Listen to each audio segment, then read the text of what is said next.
محترم بزرگوں، بھائیوں، عزیزوں اور واجب احترام بہنوں اور بیٹیوں، نبی کریم صلی اللہ علیہ وسلم کی سیرت طیبہ میں سے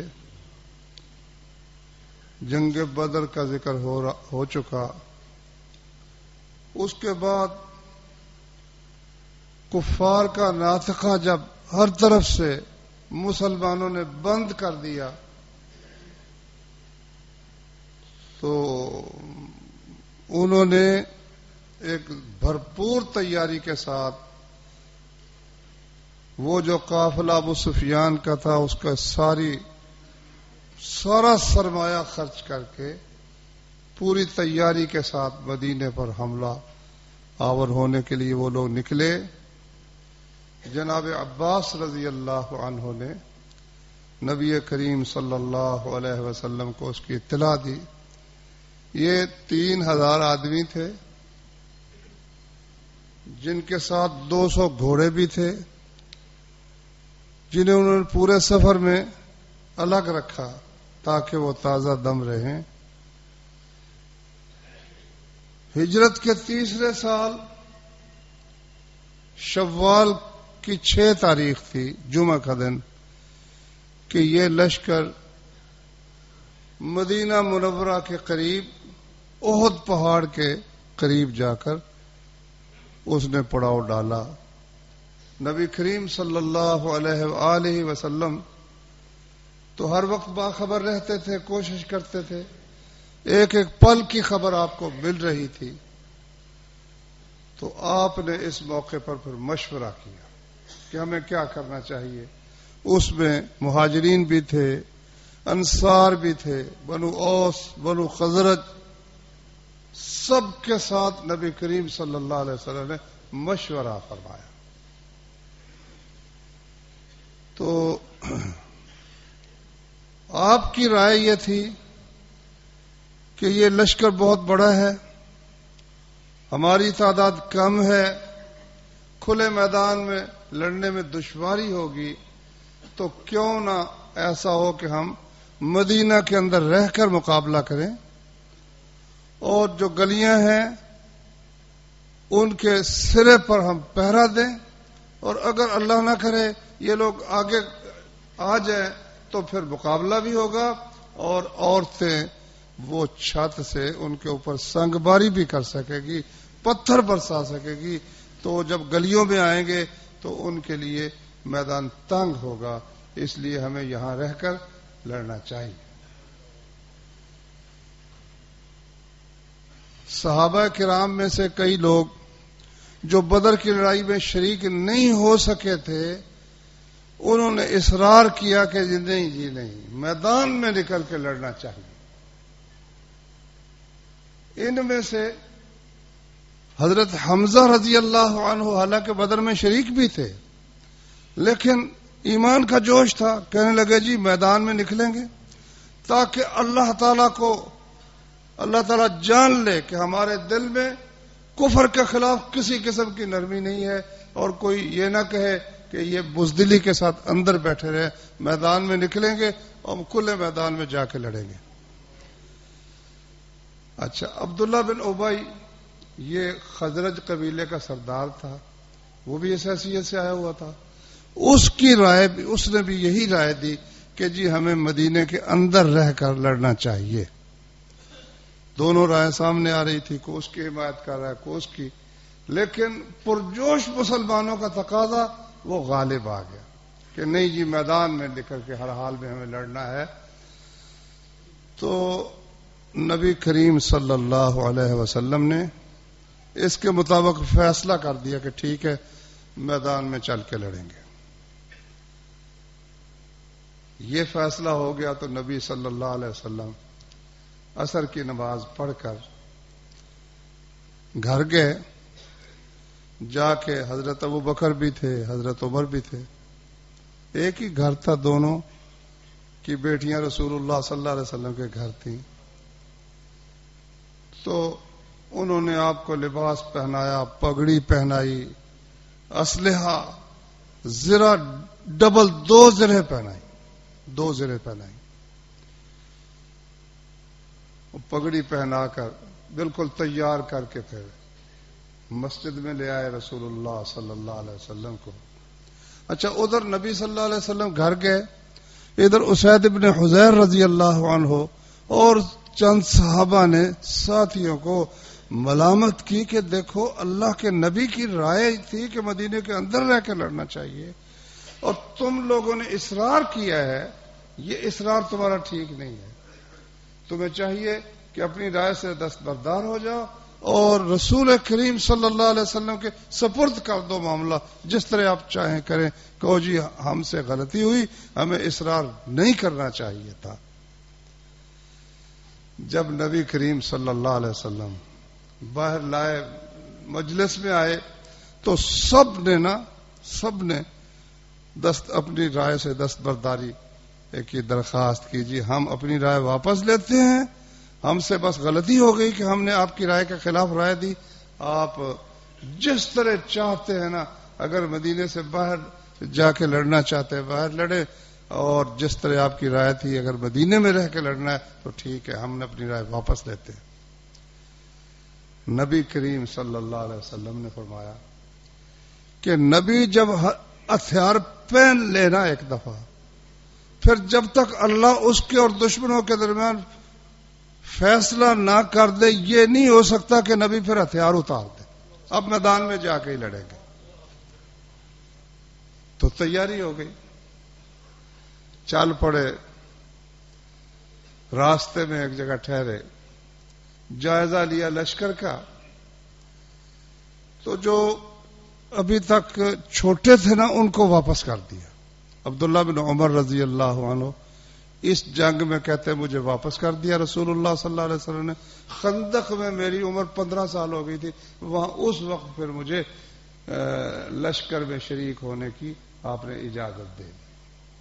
اسی طرح اسامہ بن زید رضی اللہ عنہ, وہ بھی چھوٹے تھے, اور جو چھوٹے تھے نا کچھ, ان کو نبی کریم صلی اللہ علیہ وسلم نے واپس بھیج دیا. رافع بن خدیج رضی اللہ عنہ یہ بھی چھوٹے تھے, مگر ان کو خاص طور پر اجازت اس لیے ملی کہ ان کا نشانہ بہت زبردست تھا. تو نشانچی ہونے کی وجہ سے خاص طور پر عمر چھوٹی ہونے کے باوجود رسول اللہ صلی اللہ علیہ وسلم نے انہیں آگے جانے کی اجازت دی. دیکھو نا فرق ہے بڑا سارا. وہ بچے بھی آگے جانے کی کوشش کر رہے ہیں, اور ہماری تو میرے بھائی پہلے تو تعلیم پوری نہیں ہوتی, پھر جب ہم ذرا بڑے ہو جاتے تو ہم ویسے ہی بوڑھے ہو جاتے ہیں. اور جس وقت کا یہ واقعہ ہے اس وقت نبی کریم صلی اللہ علیہ وسلم کی عمر کتنی تھی؟ 56 برس. 53 برس کی عمر میں نبی کریم صلی اللہ علیہ وآلہ وسلم نے ہجرت کی, اور 56 برس کی عمر تھی نبی کریم صلی اللہ علیہ وآلہ وسلم. تو رافع بن خدیج نشانچی تھے, عمر چھوٹی ہونے 15 سال سے کم ہونے کے باوجود نبی کریم صلی اللہ علیہ وسلم انہیں اجازت دے دی. ایک اور تھے سمرہ بن جندب رضی اللہ عنہ, کہتے ہیں جی مجھے بھی اجازت ملنی چاہیے. تمہیں کیوں ملنی چاہیے؟ کہتے ہیں کشتی کروا کے دیکھ لو, میں اسے گرا لیتا ہوں, پچھاڑ لیتا ہوں, نہ پچھاڑوں تو مجھے اجازت نہ دینا. کشتی کروائی, اس نے واقعی پچھاڑ لیا, بولا چلو تم بھی چلو, اس کو بھی اجازت دے دی. اللہ اکبر. رات پڑ گئی راستے میں, احد تک نہیں پہنچے, ابھی راستے میں تھے, وہاں مغرب پڑی, عشاء پڑی. فجر سے پہلے ہی وہاں سے نبی کریم صلی اللہ علیہ وسلم احد کی طرف چل پڑے. تو جب احد پہاڑ قریب آ گیا اور کفار کا لشکر نظر آنے لگ گیا, اس وقت اس موقع کے اوپر عبداللہ بن ابی نے کہا دیکھو جی ہماری تو بات مانی ہی نہیں گئی. ہم نے مشورہ دیا تھا کہ شہر کے اندر رہ کے لڑنا چاہیے, تو یہ ہماری بات نہیں مانی گئی, ہم نہیں لڑتے. وہ لشکر کا تیسرا 1000 آدمی تھا, تقریباً تیسرا ایسا 300 آدمی لے کر وہ وہاں سے واپس روانہ ہو گیا. سمجھاتے رہے رسول اللہ صلی اللہ علیہ وسلم نے بھی کہا, دوسرے صحابہ نے بھی انہیں سمجھایا, مگر وہ تو نیت خراب تھی نا. دیکھیے اگر فی الواقع وہ اس وجہ سے واپس جا رہا ہے کہ اس کی بات نہیں مانی گئی تو اسے گھر سے نکلنے کی ضرورت کیا تھی؟ کس نے کہا تھا کہ تم جاؤ؟ وہ اگر نہ آتا تو رسول اللہ صلی اللہ علیہ وسلم اس وقت ایسے مشکل وقت میں کیا کر لیتے اس کا؟ لیکن وہ عین مکے کے کفار کو یہ یقین دلانا چاہتا تھا کہ میں تمہاری مدد کروں گا، اور رسول اللہ صلی اللہ علیہ وسلم کے ساتھیوں کو بد-دل کرنا چاہتا تھا، ان کا دل توڑنا چاہتا تھا کہ عین جب میدان جنگ میں چوٹ پڑنے والی ہے نا، اس وقت لشکر کا تیسرا حصہ ہی جدا ہو کے وہاں سے نکل جائے تو کیا حال ہوگا اس لشکر کا جس کے مقابلے میں 3000 آدمی ہیں اور یہ 1000 ہے، اور اس کا بھی تیسرا حصہ وہ ان کو چھوڑ کر ساتھیوں کو واپس جا رہا ہے۔ عبداللہ ابن حرام رضی اللہ عنہ، حضرت جابر بڑے مشہور صحابی ہیں، آپ نے بہت سے واقعات سنے ہیں، جابر بن عبداللہ انصاری، ان کے والد تھے عبداللہ بن حرام۔ کیا بات تھی، کیسے کیسے شوق تھے۔ اب وہ جابر کہتے ہیں کہ اس صبح نا مجھے ابا نے کہا بیٹے میں نے جانا ہے جنگ پر۔ بیٹے نے کہا نہیں میں نے جانا ہے۔ دونوں باپ بیٹے کی۔ اب باپ تو بہرحال پھر زبردست ہوتا ہے، بیٹا کیا کر سکتا؟ نہیں نہیں تم نے رہنا ہے، میں نے جانا ہے۔ 9 بیٹیاں عبداللہ کی، تو جابر رضی اللہ عنہ کی 9 بہنیں تھیں۔ ان کا خیال رکھنا، اور مجھ پہ قرض ہے وہ قرض ادا کرنا۔ یہ نہیں کہ قرض کی وجہ سے اب جہاد پہ نہیں جانا، جب تک قرضہ ادا نہ ہو اس وقت تک لڑنے کے لیے نکلنا نہیں ہے۔ مجھ پہ قرضہ ہے وہ قرضہ ادا کرنا اور ان بہنوں کا خیال رکھنا۔ اور مجھے امید ہے کہ آج جنگ میں سب سے پہلے میں شہید ہوں گا، یہ اس نے پہلے ہی کہہ دیا۔ معلوم ہوتا بھی اس نے پہلے نیت کی ہوئی تھی، طے کیا ہوا تھا اللہ تعالیٰ سے معاملہ کہ جب کوئی فدائی کاروائی کرتا ہے ایسی جگہ گھس جاتا ہے جہاں موت صاف نظر آ رہی ہو تو پھر اللہ تعالیٰ اس کو شہادت نصیب بھی کر دیتے ہیں۔ تو انہوں نے، یہ صحیح بخاری میں یہ موجود ہے کہ انہوں نے کہا بیٹے میں آج سب سے پہلا شہید ہوگا، اور 9 بیٹیاں جو میری ہیں ان کا خیال رکھنا اپنی بہنوں کا، اور میرا قرضہ ادا کر دینا۔ تو عبداللہ بن حرام رضی اللہ عنہ نے، وہ اس قبیلے کے تھے، یہ جو قبیلہ ہے نا عبداللہ بن ابی منافق کا، اس قبیلے کے تھے۔ تو انہیں کہنے لگے کیوں جا رہے، واپس ہٹو اور یہاں آ کر لڑو۔ وہ کہنے لگے نہیں نہیں ہماری بات نہیں مانی گئی۔ قرآن مجید نے نقل کیا ہے کہ ان کو کیا بات سمجھائی ہے، الذین قیل لهم تعالوا قاتلوا فی سبیل اللہ او ادفعوا۔ ان منافقین سے یہ کہا گیا کہ آؤ اللہ کی خاطر اللہ کے راستے میں لڑو، اللہ کا دین غالب کرنے کے لیے جنگ کرو۔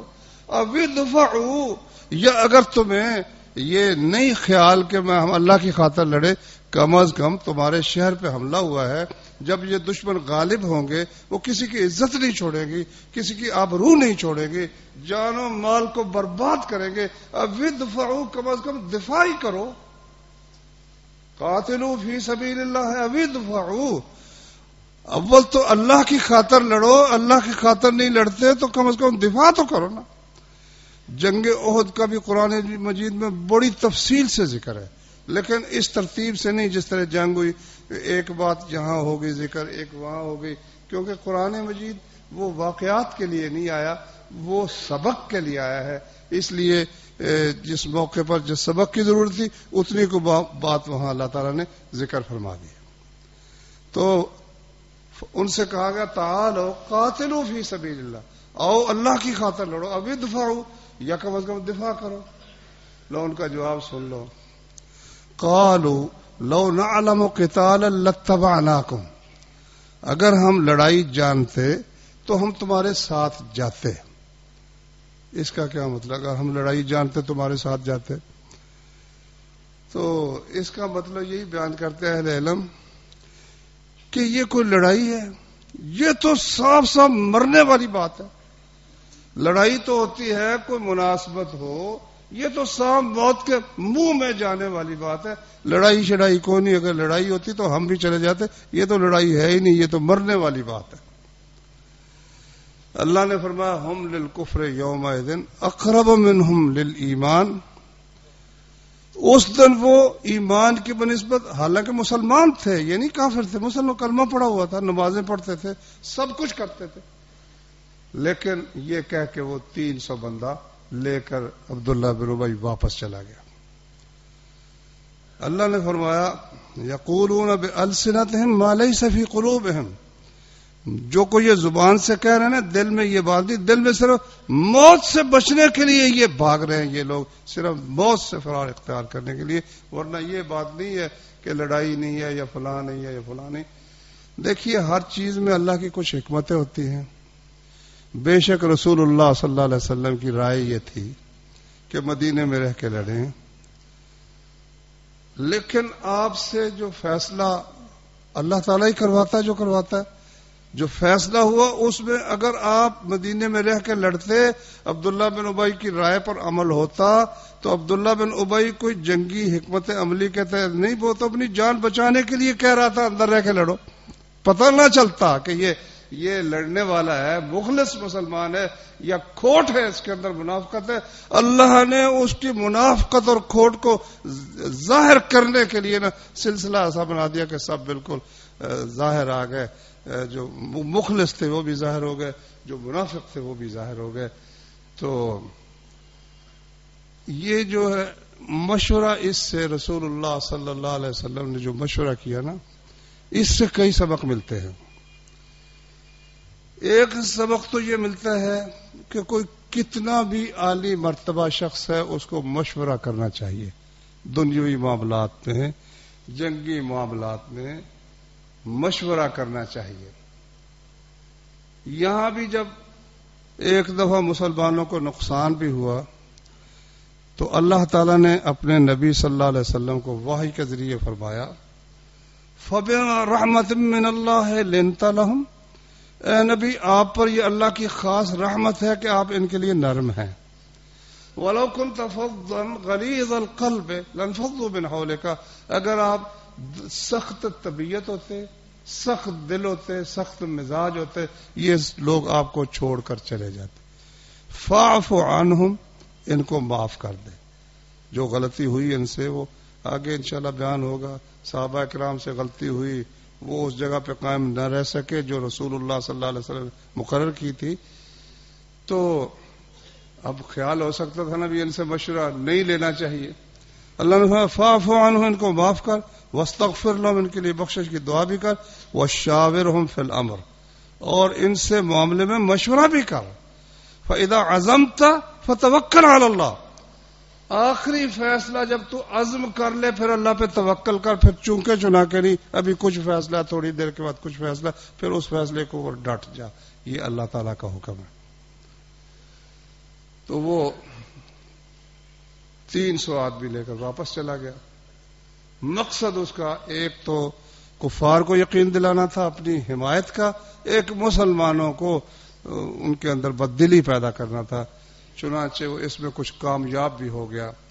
2 قبیلے, ایک اوس قبیلے میں سے چھوٹا قبیلہ, ایک خزرج میں سے بنو حارثہ اور بنو سلمہ, یہ دو بھی اس ارادے سے وہاں سے نکلنے لگے نا, تو اللہ تعالیٰ نے پھر ان کو دوبارہ ان کے دلوں کو حوصلہ بخشا. اس کا بھی قرآن مجید میں اللہ نے ذکر فرمایا وَإِذْ غَدَوْتَ مِنْ أَهْلِكَ. اے نبی وہ وقت یاد کر جو تو اپنے گھر سے نکلا.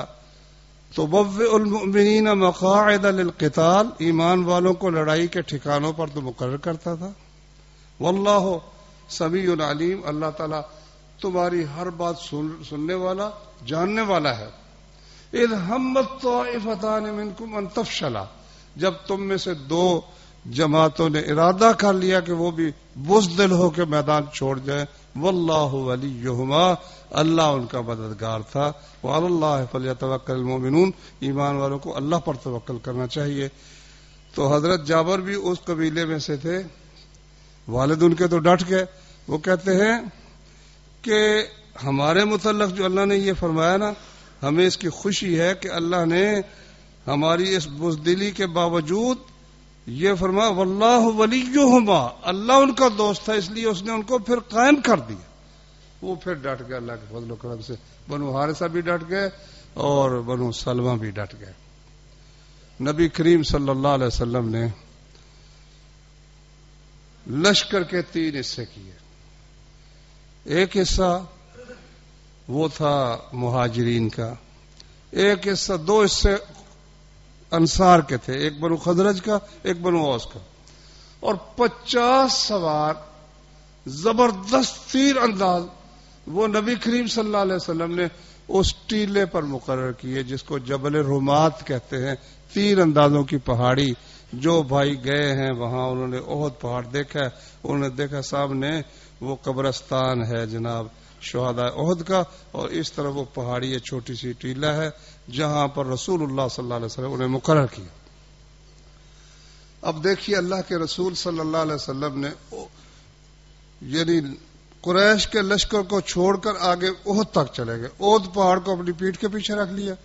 اب رسول اللہ صلی اللہ علیہ وسلم اور مدینے کے درمیان آ گئے کافر، تو اس پہاڑی پر آپ نے 50 آدمی مقرر کیے اور فرمایا دیکھو ہمیں فتح ہو تب بھی تم نے یہاں سے نہیں ہلنا، ہمیں شکست ہو تب بھی تم نے یہاں سے نہیں ہلنا. تم نے اس کا خیال رکھنا ہے کہ ان کفار کے گھوڑے ہم پر بے خبری میں حملہ آور نہ ہو جائے، ان کو تم نے ہٹا کے رکھنا ہے پیچھے.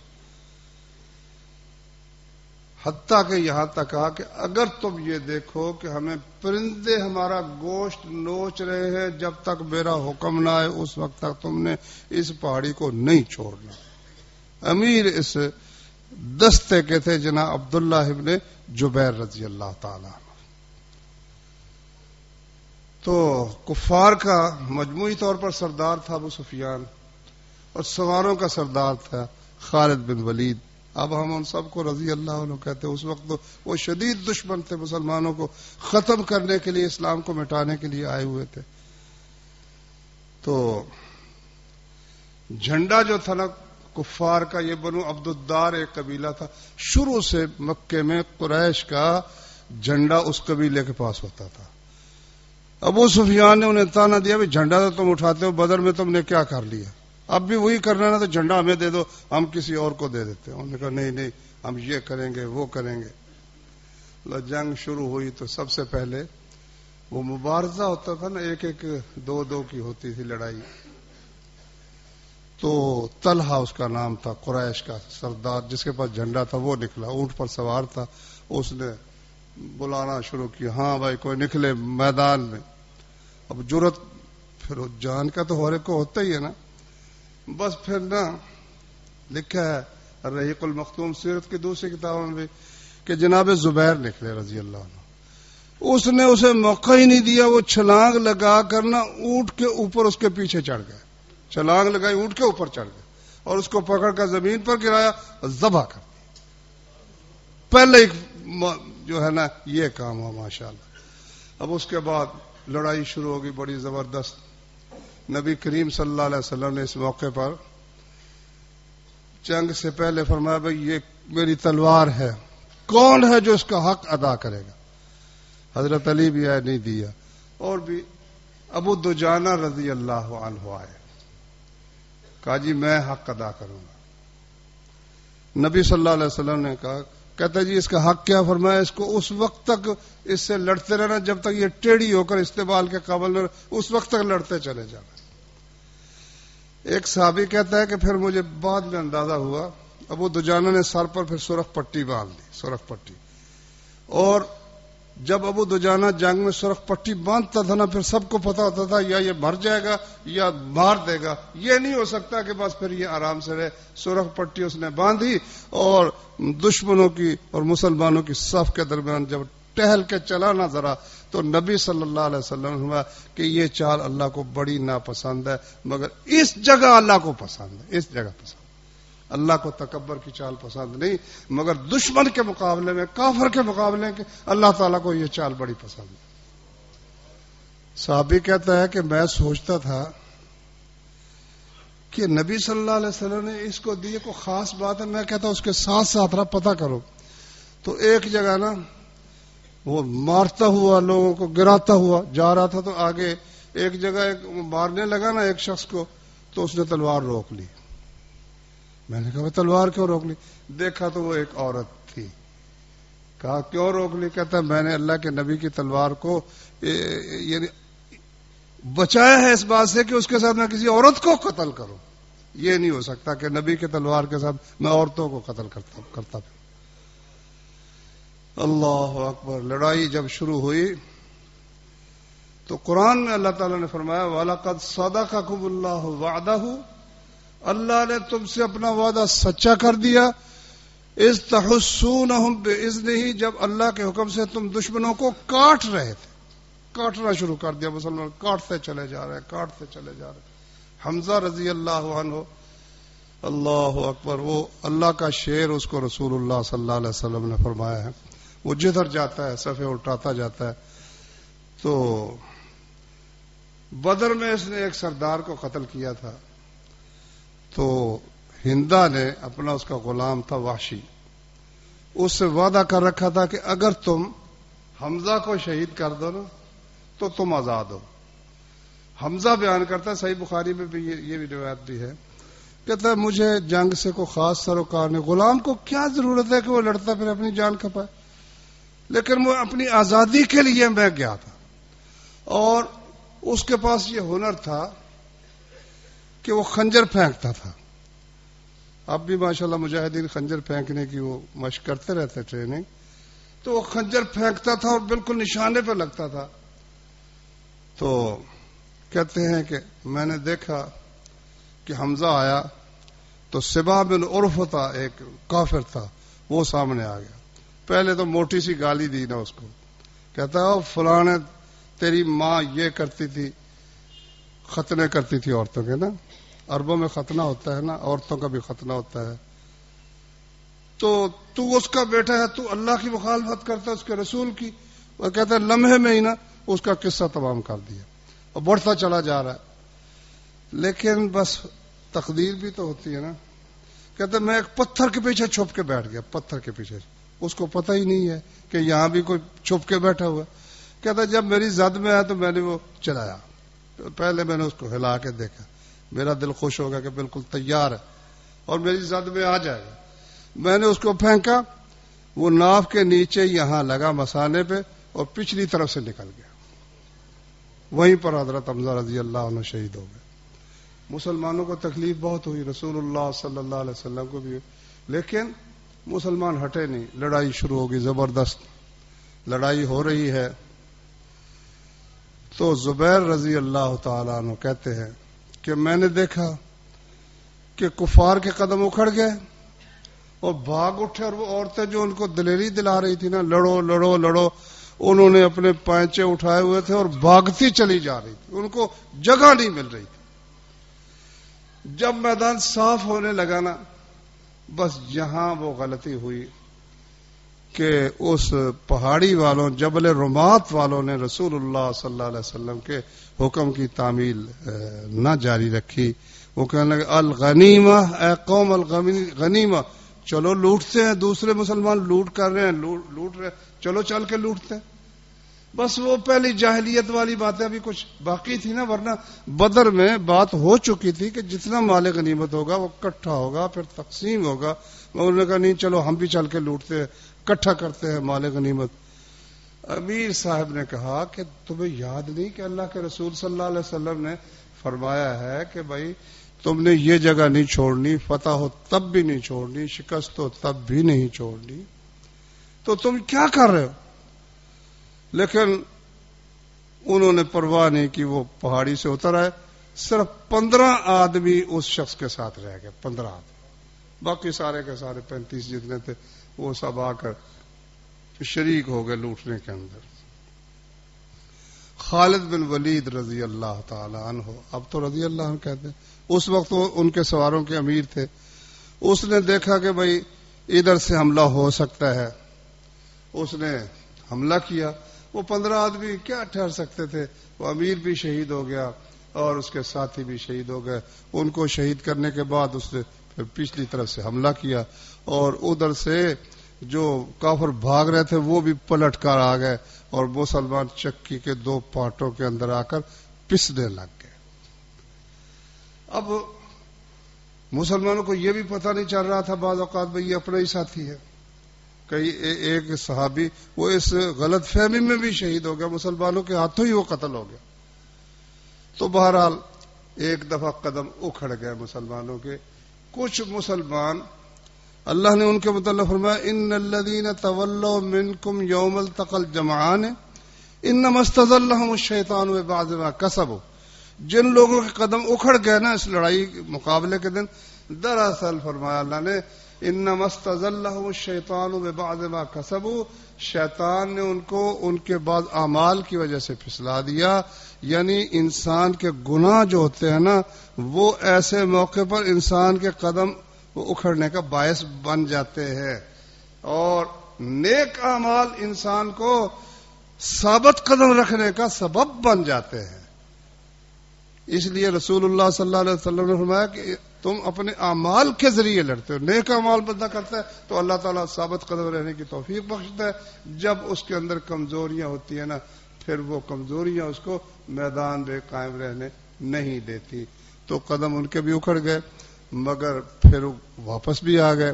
اللہ نے فرمایا وَلَقَدْ عَفَا اللَّهُ عَنْهُمْ، اللہ نے ان کو معاف کر دیا. اب ان میں سے بعض صحابہ کے متعلق ہی کہتے ہیں جی فلاں صحابی دیکھو احد کے دن بھاگ گیا تھا. تو اللہ نے فرمایا ان الذین تولوا منکم یوم التقى الجمعان، جو لوگ اس لڑائی کے دن پیٹھ پھیر کے چلے گئے انما استزلهم الشیطان ببعض ما کسبوا، شیطان نے صرف ان کے بعض اعمال کی وجہ سے ان کو پھسلا دیا. وَلَقَدْ عَفَا اللَّهُ عَنْهُمْ، اللہ نے ان کو معاف کر دیا. اس سے معلوم ہوا کہ جنگ احد میں جتنے لوگ شریک ہوئے اگر کسی کے قدم اکھڑے بھی ہیں نا اللہ نے ان کو بھی معاف کر دیا. یہ اللہ تعالیٰ قرآن مجید سرٹیفکیٹ اللہ تعالیٰ کا موجود ہے. تو اب کفار کی کوشش یہ تھی کہ کسی طرح سے رسول اللہ صلی اللہ علیہ وسلم کو شہید کر دے. پھر ایک ایسا مشکل مرحلہ آیا کہ نبی کریم صلی اللہ علیہ وسلم کے ساتھ یعنی پتہ ہی نہیں چل رہا تھا کہ نبی صلی اللہ علیہ وسلم ہیں کہاں پر. قدم ایک دفعہ تقریباً اکثر کے اکھڑ گئے.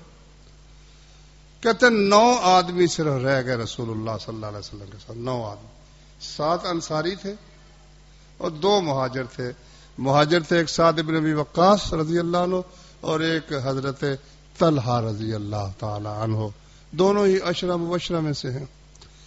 تو فرمایا نبی صلی اللہ علیہ وسلم کون ہے جو اللہ کے رسول کا دفاع کرے اللہ اسے جنت دے گا. ایک انصاری بڑا آپ کے سامنے ہو کے لڑنے لگا، وہ شہید ہو گیا. پھر دوسرا 7 بندے انصاری یکے بعد دیگرے شہید ہوئے. پھر نبی صلی اللہ علیہ وسلم حضرت سعد نشانچی بڑے تھے نا، زبردست نشانہ باز، اور ان کے حق میں نبی صلی اللہ علیہ وسلم نے دعا کی ہوئی تھی. انہوں نے ایک دفعہ دعا کی درخواست کی. نبی صلی اللہ علیہ وسلم ہاں بتاؤ کیا دعا کروانا چاہتے ہو؟ کہتے ہیں جی دعا یہ کیجئے کہ اللہ تعالیٰ جو میں دعا کروں وہ قبول فرما لے. تو نبی صلی اللہ علیہ وسلم نے ان کے حق میں دعا کی اللہم اجب دعوتہ وسد رمیتہ، یا اللہ اس کی دعا قبول فرما اور اس کا نشانہ سیدھا کر دے. تو بس پھر صحابی کہتا مجھے ان کا نام یاد نہیں اس وقت، وہ کہتا ہے میں نے نبی صلی اللہ علیہ وسلم کو کسی کے متعلق یہ نہیں سنا کہ اسے کہتے ہوں کہ میرے ماں باپ تجھ پہ قربان ہو. سعد اس دن جب نشانے پر ٹھیک ٹھیک نشانہ لگاتا تھا نا نبی کہتے تھے صلی اللہ علیہ وسلم کہ ارم فدا کا ابی و امی، ٹھیک ٹھیک نشانہ لگا، میری ماں باپ دونوں تجھ پر قربان ہو. ایسا نشانہ باز تھا سعد ابن ابی وقاص جس کے ہاتھوں اللہ نے پھر ایران فتح کروایا. آپ بھائی سنتے رہتے ہیں. اور طلحہ کانا شدید الرمی، وہ اتنے زور والا تھا کہتے ہیں کہ کمان جب کھینچتا تھا تو سخت کمان ہوتی ہے نا، جتنی سخت ہو اتنا دور جائے گا. وہ زور سے کھینچتا کمان ٹوٹ جاتی. تو کمان اس دن اس کے ہاتھ سے ٹوٹی. تو رسول اللہ صلی اللہ علیہ وسلم جب وہ نشانہ لگاتا آپ سر اٹھا کے آگے اس نے اپنی رکھی ہوئی تھی ڈھال، اپنے آگے اور رسول اللہ صلی اللہ علیہ وسلم کے آگے کہ کوئی تیر آ کے لگ نہ جائے. اب نبی کریم صلی اللہ علیہ وسلم جب وہ نشانے پہ لگاتا نا تو سر اٹھا کے دیکھتے وہ کہتا یا رسول اللہ آپ سر نیچے رکھے کہیں دشمن کا تیر آپ کو نہ لگ جائے. اور دشمن کے تیر آتے رہے وہ آگے ہاتھ اس نے کیا رکھا نا اس طرف سے کہ اس طرح سے نہ لگے. طلحہ کا ہاتھ شل ہو گیا, ساری عمر وہ ہاتھ بیکار رہا حضرت طلحہ رضی اللہ تعالیٰ عنہ. بڑی فداکاری کا ثبوت دیا صحابہ کرام رضی اللہ عنہ. بس پھر صحابہ کرام رضی اللہ عنہم کٹھے ہونے شروع ہوئے. دشمن تلاش کرتا کرتا ڈھونڈتے نا ان کو پتہ چل گیا کہ نبی صلی اللہ علیہ وسلم یہاں پر ہے. عبداللہ بن قمیہ ایک خبیث تھا, اس نے آ کر پتھر مارا نبی کریم صلی اللہ علیہ وسلم کو. وہ خود کی کڑیاں جو تھی نا رخسار کی ہڈی کے اندر چپ گئی. ایک اور نے مارا تو آپ کا دانت ٹوٹ گیا. ایک نے یہاں تلوار ماری, کاٹ نہیں سکا. ڈبل زرہ تھی نبی صلی اللہ علیہ وسلم کی, لیکن آپ کو مہینہ ڈیڑھ اس کی بہت تکلیف رہی. تو بہرحال انہوں نے مشہور کر دیا کہ نبی صلی اللہ علیہ وسلم شہید ہو گئے, ہم نے قتل کر دیا. وجہ یہ تھی کہ مصعب بن عمیر رضی اللہ عنہ مسلمانوں کے جو علم بردار تھے نا وہ جب شہید ہوئے نا تو ان کی شکل کچھ رسول اللہ صلی اللہ علیہ وسلم سے ملتی تھی. اب دشمن نے یہ مشہور کر دیا کہ جی ہم نے محمد کو قتل کر دیا. اب کئی لوگوں کے حوصلے ٹوٹ گئے. ایک مہاجر گزرا, ایک انصاری گرا پڑا تھا نا, وہ زخمی تھا بڑا. کہنے لگا کہ بھائی نبی صلی اللہ علیہ وسلم تو قتل ہو گئے, شہید ہو گئے. اس نے کہا پھر جس پر نبی مرا ہے تم بھی اس پر مر جاؤ. موتو علی ما مات علیہ رسول اللہ, جس بات پر, جس مشن پر, جس کلمے کی خاطر محمد صلی اللہ علیہ وسلم نے اپنی جان دی تم بھی اپنی جان دو. یہ کیا ہوا کہ وہ فوت ہو گئے ہیں تو اب لڑنا نہیں ہے. یعنی مسلمانوں کے حوصلے ٹوٹنے کے باوجود ان کو یہ یقین تھا کہ یہ اسلام حق ہے, ہم نے اسلام کے لیے نبی صلی اللہ علیہ وسلم فوت ہو جائے تب بھی ہم نے لڑتے رہنا. اب نبی کریم صلی اللہ علیہ وآلہ وسلم, ایک صحابی نے آپ کو دیکھ لیا, کہتا ہے رسول اللہ صلی اللہ علیہ وسلم تو یہ موجود ہے. آپ نے اشارہ کیا ٹھہر جا, چپ کرو. پھر صحابہ کرام نے آپ کے ارد گرد, ابو بکر رضی اللہ عنہ کہتے ہیں کہ سب سے پہلے جب پلٹ کے آیا نا میں تھا, تو میرے ساتھ پھر اور بھی کوئی ساتھی آئے. ہم نے رسول اللہ صلی اللہ علیہ وسلم کے ارد گرد حصار بنا لیا, اور حصار وہاں پر شدید لڑائی ہوئی. کافروں کا پورا زور تھا کہ آج اس چراغ کو بجھا دینا ہے, لیکن صحابہ کرام رضی اللہ عنہم آپ کو نکال کر وہ پہاڑی پر چڑھنے کے اوپر کامیاب ہو گئے. پہاڑی پر چڑھنے, یعنی آپ کی جو تدبیر تھی اس کو دیکھو کہ ایسی جگہ نہیں منتخب کی کہ اگر قدم اکھڑے تو پھر بھاگنا پڑے اور دشمن پیچھے چڑھ کر قتل کرے. نہیں, پیچھے پہاڑی تھی کہ اگر ایسا ہوا تو پہاڑی پر چڑھ جائیں گے اور پہاڑی پر چڑھ کر وہاں سے دفاع کریں گے. قدم اکھڑنے کا, میدان چھوڑنے کا سوچنا بھی نہیں ہے محمد الرسول اللہ صلی اللہ علیہ وآلہ وسلم. تو پہاڑی پر چڑھ گئے صحابہ کرام آپ کو لے کر. وہ بھاری تھی, دو زیریں چڑھ نہیں سکتے تھے. طلحہ نیچے بیٹھے اور نبی صلی اللہ علیہ وسلم آپ کے اوپر قدم رکھ کر پھر اوپر چڑھ گئے. باقی انشاءاللہ پھر بیان کریں گے. اللہ تعالی ہمیں بھی اپنے نبی کریم صلی اللہ علیہ وسلم کے نقش قدم پر چلنے کی توفیق عطا فرمائے.